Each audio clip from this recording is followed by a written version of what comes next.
Asilimia 13 walipendelea muundo wa serikali moja. Asilimia 24 walipendekeza muundo wa serikali mbili, na asilimia 61 walipendekeza muundo wa serikali tatu.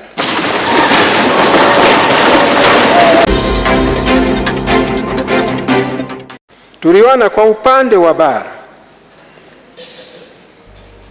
asilimia 13 ya wale ambao walitoa maoni kuhusu muundo wa muungano,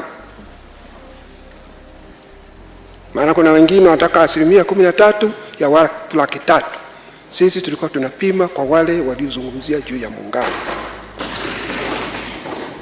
Asilimia 13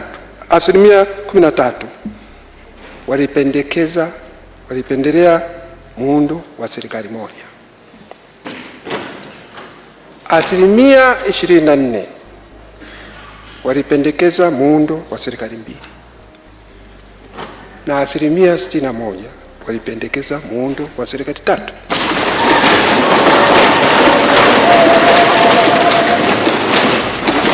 Kwa upande wa Zanzibar, asilimia 34 walipendekeza serikali mbili, na asilimia 60 walipendekeza muungano wa mkataba, na asilimia 0.1 watu 25 walipendekeza serikali moja.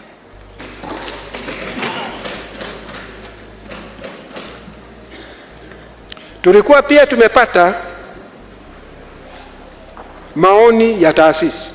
Nakumbuka tulipokuwa tunakusanya maoni, tulikusanya maoni kutoka taasisi mbalimbali, ikiwa ni pamoja na taasisi, nadhani zilikuwa taasisi 142, 43, 71 zikiwa za serikali.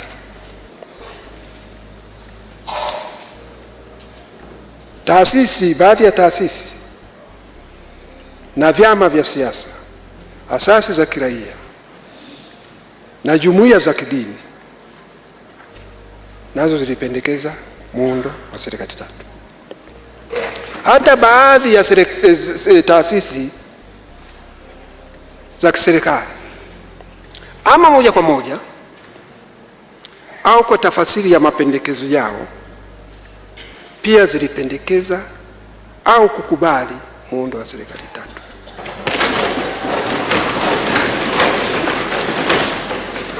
Kwa mfano, Baraza la Wawakilishi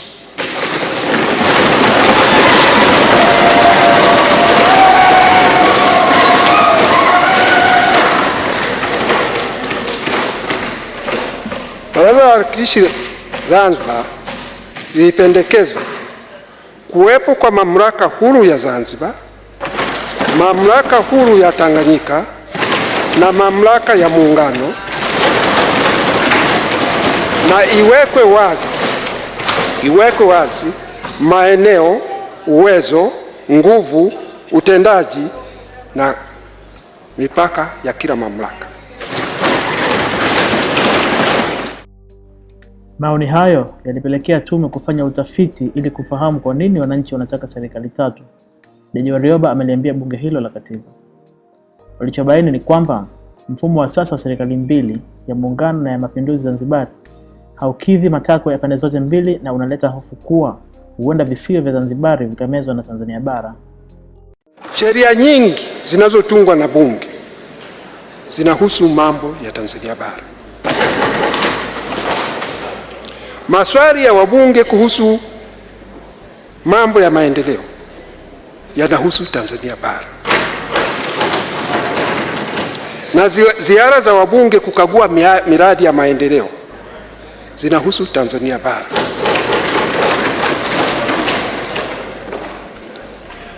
Ndani ya bunge, mambo haya yanasimamiwa na Waziri Mkuu wa Jamhuri ya Muungano. ambaye kiuhalisia hana mamlaka wala madaraka yoyote kuhusu Zanzibar.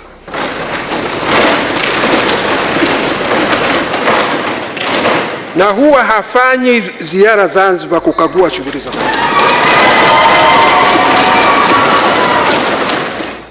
Vilevile, mwenyekiti huyo wa tume ameliambia bunge maalum kuwa pamoja na kupendekeza serikali tatu, wamebaini mfumo huo utaleta changamoto mbalimbali ikiwemo ongezeko la gharama. Hata hivyo, amesisitiza kuwa hali hii inaweza kukabiliwa kwa kupunguza ukubwa wa vyama vya utawala katika bunge na katika serikali zote tatu.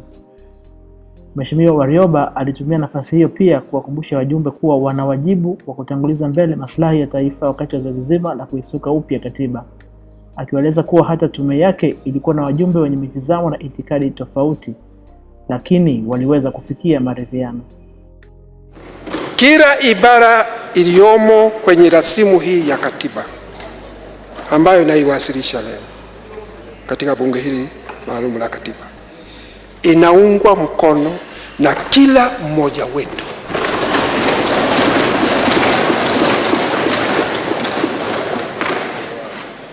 Hiyo haina maana kwamba kila mmoja wetu ameacha imani yake, itikadi yake ama msimamo wake. Lakini nitumie nafasi hii kipekee sana kuwashukuru sana waliokuwa walezi wetu wakati ule, mapadri marehemu Father Kanuti na wenzake wote, walimu wote, wanafunzi tuliokusoma pamoja, ambao kwa namna ya pekee malezi yao mazuri ndiyo yametufikisha wote hapa kwenye ukumbi huu leo. Malezi ya, tuliambiwa kanuni kuu ngapi? 3: sala, kazi na masomo. Katika malezi bora ya kijana yoyote wa kisasa ambaye kweli unataka, maana eneo kubwa ambalo tunalipoteza sana kwenye malezi ya watoto wetu wa siku hizi ni kwenye kuzingatia hayo maeneo matatu. Kwamba lazima tufanye watoto wetu wamjue na kumpenda Mungu, lakini tufanye watoto wetu wapende kufanya kazi. Siku hizi watoto wanapenda zaidi game, sio? Lakini vile vile tufanye wapende kusoma, kwa sababu kusoma kunaleta ujuzi. Kutosoma kunazalisha tabia ya kupenda njia za mkato. Na ndio maana malezi tuliopewa sisi katika Uru Seminari na Shirika la Mitume wa Yesu yalikuwa yanatuelekeza katika kujitegemea, kumtumikia Mungu na kutumikia wanadamu. Kwamba unatoka ukiwa na akili ya kujitambua kama mtumishi wa Mungu, lakini pia unatakiwa kutumikia binadamu. Nitumie nafasi hii vile vile kuhakikishieni kwamba kwa upande wa serikali itaendelea kuthamini mchango wa taasisi za dini ambayo kwa namna ya pekee yamekuwa yakishiriki kwa namna kubwa katika elimu na afya katika nchi yetu. Wenzangu, tuendeleze umoja huu, tuuenzi, lakini vile vile nafasi yetu kama wananchi katika nchi tusiiache, tufanye kazi kwa juhudi, lakini vile vile kila nafasi tunaipata tuiombee nchi yetu. Mkuu Callaghan aliwahi kuulizwa, unamtambua Mama Margaret Thatcher? Akasema naam, namtambua. Akaulizwa, je, unamuunga mkono? Akasema hapana. Mkuu, hapa sisi ukituliza swali hilo, mnamfahamu na mnamtambua Mama Samia Suluhu Hassan? Tunasema naam, tunamtambua.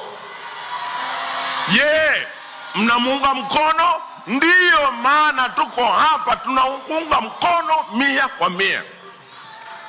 Atakaye bisha abishe, angalie hapa umma uliokuja hapa.